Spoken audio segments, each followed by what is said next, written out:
तर अखिल भारतीय चित्रपट महामंडळाच्या निवडणुकीकडे सगळ्यांचं सध्या लक्ष लागलं। एकीकडे या निवडणुकीमध्ये राजकारण होत असल्याचा आरोप करण्यात आला, तर दुसरीकडे या निवडणुकीत आम्हाला सामावून का घेतलं जात नाही असा प्रश्न दीपाली सय्यद आणि अक्षय वाघमारे यांनी उपस्थित केला। 10 वर्षांपूर्वी हीच निवडणूक लढवलेली असूनही या निवडणुकीला सामोरं का जाऊ शकत नाही असा प्रश्न दीपाली सय्यद यांनी उपस्थित केला। तर ही निवडणूक बेकायदेशीर आहे आणि निवडणुकीला बहिष्कार टाकला पाहिजे असं मत अक्षय वाघमारे यांनी दिलं। त्यामुळे आता चित्रपट महामंडळाच्या निवडणुकीमध्ये पुढे काय होतं याची उत्सुकता निर्माण झाली प्रकार आहे सगळ्या गोष्टीचा। कारण 3400 लोकच फक्त मतदान करू शकतात। म्हणजे एवढ्या पूर्ण महाराष्ट्रामध्ये इतक्या लोकसंख्यांमध्ये फक्त 3400च लोक कलाकार आहेत। बाकीच्या कलाकारांना अधिकार नाहीये का मतदान करण्याचा?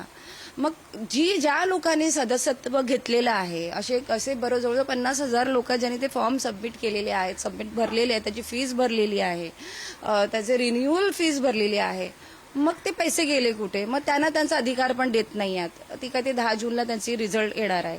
मग हे कुठल्या दृष्टीने बघतात? म्हणजे आपण इलेक्शन लढलेलो आहोत, आपण उभे आहोत, आपण अ कॅटेगरीमध्ये येत असताना देखील आपण त्याच्यात सहभाग घेऊ शकत नाही। ही दुर्दैवाची गोष्ट आहे। तर अखिल भारतीय चित्रपट महामंडळाच्या निवडणुकीमध्ये नेमकं काय सुरू आहे, काय राजकारण सुरू आहे, का आरोप होत आहेत, त्या आरोपांमागचं सत्य नेमकं काय, आपले प्रतिनिधी श्रेयस सावंत आपल्याला सांगतायत। श्रेयस, खऱ्या अर्थानं विक्रांत, आपण बघितलेलं तर अखिल भारतीय चित्रपट महामंडळामध्ये सगळंच काही अलबेल आहे का, तर असा हा प्रश्न निर्माण होतोय। एकीकडे राजकारण होताना दिसतं, तर दुसरीकडे लोक म्हणतात की आम्ही निवडणूक लढू शकत नाही, ह्याचाही लोक आरोप लावतात। दीपाली सय्यद असं म्हटलं की 10 वर्षापूर्वी निवडणूक लढू शकतात, आता का नाही? नवीन लोकांना याच्यात संधी दिली जाते का?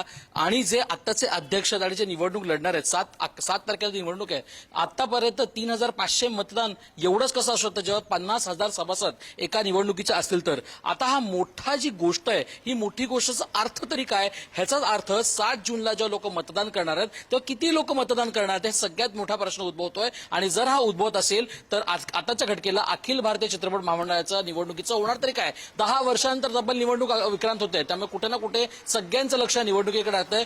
अक्षय वाघमारे असं म्हणतो की त्याला बहिष्कार टाका, मग आताच्या घटकेला बहिष्कार टाकून ते निवडणुकीचं पुढे होणार तरी काय, हा सगळ्यात मोठा प्रश्न उभा राहतोय। विक्रांत, धन्यवाद श्रेयस।